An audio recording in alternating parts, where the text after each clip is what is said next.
எல்லோருக்கும் வணக்கம். எல்லோரும் எப்படி இருக்கீங்க? நல்லா இருக்கீங்களா? Welcome to RST kitchen world. நம்ம இன்றைக்கி பார்க்க போகிறது பார்த்திங்கன்னா ஒரு சூப்பரான மீன் தொக்கு தாங்க. இது கண்டிப்பாக உங்கள் வீட்டில் நீங்கள் செஞ்சு பாருங்கள்.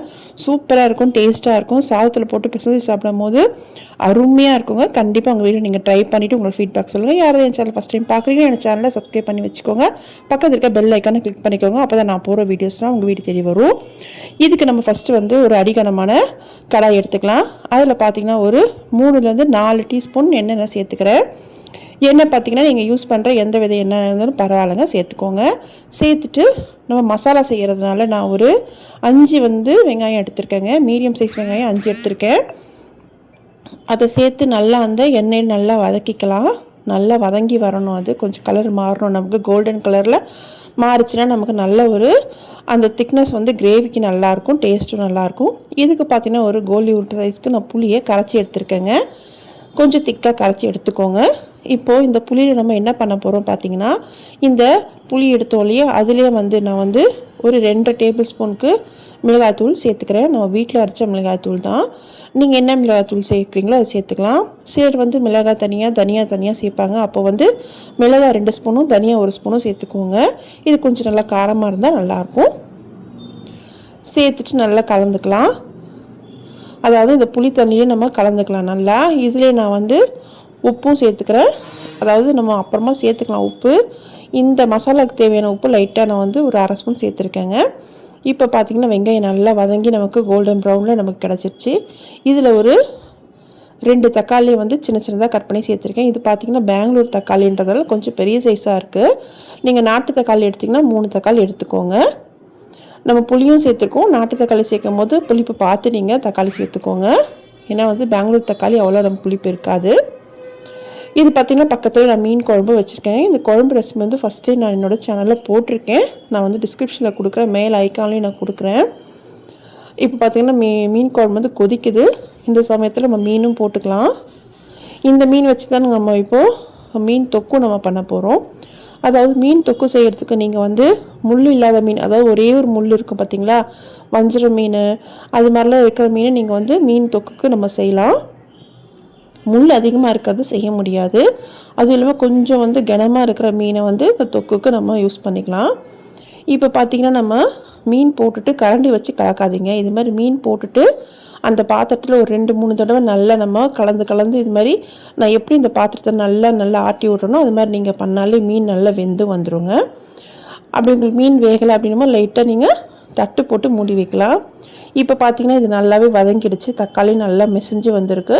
இந்த சமயத்தில் நம்ம கலந்து வச்சு அந்த புளி தண்ணி இருக்கு இல்லையா, அதை சேர்த்துக்கலாம். சேர்த்துட்டு நல்லா கலந்து விட்டுக்கலாம். நல்லா கலந்துட்டு அதோட பச்சை வாசனைலாம் போகிற வரைக்கும் நம்ம சிம்மில் வச்சு அப்படியே மூடி வச்சிடலாங்க. இது பார்த்திங்கன்னா நம்ம சேப்பங்கிழங்குலாம் செய்வோம் தெரியுங்களா, அதே மாதிரி தாங்க இது. அதே மாதிரி மெத்தட் தான். சேப்பங்கிழங்கு வெங்காயம் தக்காளி போட்டு புளி தண்ணி ஊற்றி அது தொக்கானதும் நம்ம வேக வச்ச சேப்பங்கிழங்க போடுவோம். அதே மாதிரி தான் இந்த மீனும் நம்ம இப்போ செய்ய போகிறோம். இப்போ பார்த்திங்கன்னா இந்த இது நல்லா வெந்து நமக்கு பச்சை வாசனைலாம் போயிட்டு வர வரைக்கும் நான் மூடி வச்சுருக்கேன். இந்த பக்கம் பார்த்திங்கன்னா மீன் குழம்பு நல்லா கொதிச்சிருச்சு. மீனும் நல்லா வெந்து வந்துச்சு பாருங்கள். கரெக்டாக ஒரு 3 தடவை நல்லா கலந்து விட்டேங்க. கரண்டியில் எதுவுமே சேர்க்காதீங்க. கரண்டி சேர்த்திங்கன்னா நமக்கு மீன் கரைஞ்சிரும். லாஸ்ட்டில் இந்த மீன் குழம்புல கொஞ்சமாக கொத்தமல்லி சேர்த்துட்டு அப்படியே இறக்கிட வேண்டியதான். சூப்பரான மீன் குழம்பு நமக்கு ரெடி ஆகிடுச்சு. மீன் தொக்கும் இந்த பக்கத்தில் ரெடி ஆகிட்டுருக்கு. இந்த மீன் குழம்பு ரெசிபி கண்டிப்பாக என்னோடய சேனலில் போட்டிருக்கேன். செக் பண்ணி பாருங்கள். நான் டிஸ்கிரிப்ஷன்லேயும் கொடுக்குறேங்க. என்னோடய சேனலில் பார்த்திங்கன்னா நிறைய ரெசிபிஸ் நான் போட்டிருக்கேன். என்னோடய ஃபஸ்ட் சேனலில் பார்த்திங்கன்னா குக்கிங் சம்மந்தப்பட்டதும், கிச்சன் சம்மந்தப்பட்டது, க்ளீனிங் சம்மந்தப்பட்ட டிப்ஸ் எல்லாமும் நிறைய நான் போட்டிருக்கேங்க. அது உங்களுக்கு தேவைப்பட்டுச்சுன்னா என்னோடய ஃபஸ்ட் சேனலில் செக் பண்ணி பாருங்கள். அதோட லிங்க்கும் நான் கீழே கொடுக்குறேன் டிஸ்கிரிப்ஷனில். கண்டிப்பாக உங்களுக்கு ரொம்ப யூஸ்ஃபுல்லாக இருக்கும்னு நினைக்கிறேன். இப்போ வாங்க நம்ம தொக்கு பார்க்கலாம். இப்போ இதுக்கு நான் கொஞ்சமாக உப்பு சேர்த்துக்கிறேன். நான் உப்பு டேஸ்ட்டு பார்த்து உப்பு கொஞ்சம் கம்மியாக இருந்த மாதிரி இருந்துச்சு, அதனால் உப்பு நான் சேர்த்துக்கிறேங்க. அவ்வளோதான், நமக்கு கரெக்டான ஒரு பக்குவத்துக்கு வந்துடுச்சு. இந்த சமயத்தில் நம்ம எடுத்து வச்ச மீனெல்லாம் ஒன்று ஒன்றா சேர்த்துக்கலாம். மீன் பார்த்திங்கன்னா கொஞ்சம் தரிமனாக இருக்கிற பீஸாக பார்த்து எடுத்துக்கோங்க. இப்போ மீனை பார்த்திங்கன்னா எல்லாத்தையும் நம்ம சேர்த்துக்கலாம். நான் ஒரு 10 மீன் கிட்ட எடுத்திருக்கேன். இதை நம்ம சேர்த்துக்கலாம். எல்லாத்தையும் சேர்த்துட்டு லைட்டாக நம்ம அப்படியே நம்ம பெரட்டி விட்டுட்டு மூடி வச்சிடலாங்க. ரொம்ப நீங்கள் கரண்டி போட்டு நல்லா கலந்துடாதீங்க. லைட்டாக நம்ம அந்த மசாலாலாம் மேலே படுற மாதிரி இது மாதிரி லைட்டாக கலந்து விட்டுட்டு அப்படியே நம்ம மூடி வச்சிடலாம். இது பார்த்திங்கன்னா 2லேருந்து 5 நிமிஷத்துக்குள்ளே நமக்கு வந்து நல்லா வெந்து வந்துடும். ரொம்ப விட்டுட்டிங்க அப்படின்னும் போது ஒரு மாதிரி குழஞ்சி போயிடும். அதனால் நீங்கள் பார்த்துக்கோங்க. கரெக்டாக நீங்கள் பக்கத்துலேயே இருந்து மூடி வச்சுட்டு நீங்கள் பார்க்கும்போது கரெக்டாக இருக்கும், நல்லாவும் இருக்கும், டேஸ்ட்டும் செம்மையாக இருக்கும். கண்டிப்பாக உங்கள் வீட்டில் நீங்கள் செஞ்சு பார்த்துட்டு உங்களோட ஃபீட்பேக் எனக்கு சொல்லுங்கள்.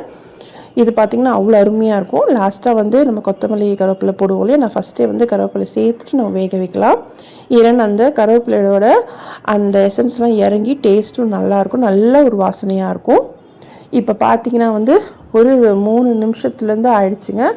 கரெக்டாகவே வெந்துடுச்சு. இதே ஓகே. இப்போ நம்ம வந்து அடுப்பை நல்லாவே சிம் பண்ணிக்கலாம். சிம் பண்ணிவிட்டு அப்படியே அந்த சிம்லேயே நல்லா அது கொதிக்கட்டும். லைட்டாக அந்த கொதி வந்துக்கிட்டே இருக்கும்போது நமக்கு நல்லா செவந்து வரும். பாருங்கள், நல்லா செவந்து சூப்பராக இருக்குது. இது போக போக நம்ம ஆஃப் பண்ணிட்டு வரும்போது நல்லாவே ஒரு டார்க்கான ஒரு கலரில் இருக்கும். சாப்பாட்டுக்கு போட்டு பிசைஞ்சு இதை மசாலா சாப்பிடும் போது அருமையாக இருக்கும். கண்டிப்பாக உங்கள் வீட்டில் நீங்கள் செஞ்சு பார்த்துட்டு உங்களோட ஃபீட்பேக் எனக்கு கண்டிப்பாக சொல்லுங்கள். இது மாதிரி வீடியோஸ் நிறைய என்னோடய சேனல் இருக்குது. கண்டிப்பாக நீங்கள் என்னோடய சேனலையும் செக் பண்ணி பாருங்கள். அவ்வளோதாங்க. இன்றைக்கி எங்கள் வீட்டில் வந்து மீன் தொக்கு, மீன் குழம்பு, ரசம், சாப்பாடு ரெடி ஆகிடுச்சுங்க. உங்கள் வீட்டில் நீங்கள் என்னென்ன செஞ்சீங்கன்றதும் சொல்லுங்கள். இன்னொரு நல்ல வீடியோவில் பார்க்கலாம். கண்டிப்பாக உங்கள் ஃப்ரெண்ட்ஸ் அண்ட் ஃபேமிலிக்கும் ஷேர் பண்ணுங்கள். உங்களுக்கு ரொம்ப பிடிச்சிருந்தா என்னோடய சேனலில் சப்ஸ்கிரைப் பண்ணி வச்சுக்கோங்க. பக்கத்தில் இருக்க பெல் ஐக்கானை கிளிக் பண்ணி வச்சுக்கோங்க. அப்போ தான் நான் போகிற வீடியோஸ்லாம் உங்களுக்கு வீடு தேடி வரும். என்னோடய ஃபஸ்ட்டு சேனலும் நீங்கள் வந்து செக் பண்ணி பாருங்கள். அதுவும் பார்த்தீங்கன்னா எல்லா டிப்ஸ் அண்ட் ட்ரிக்ஸும் நான் போட்டிருக்கேன். அதுவும் நான் லிங்க் நான் கொடுக்குறேன். கண்டிப்பாக நீங்கள் அதையும் செக் பண்ணி பார்த்துட்டு உங்களோட ஃபீட்பேக் எனக்கு சொல்லுங்கள். இன்னொரு நல்ல வீடியோவில் பார்க்கலாம். தேங்க்ஸ் ஃபார் வாட்சிங்.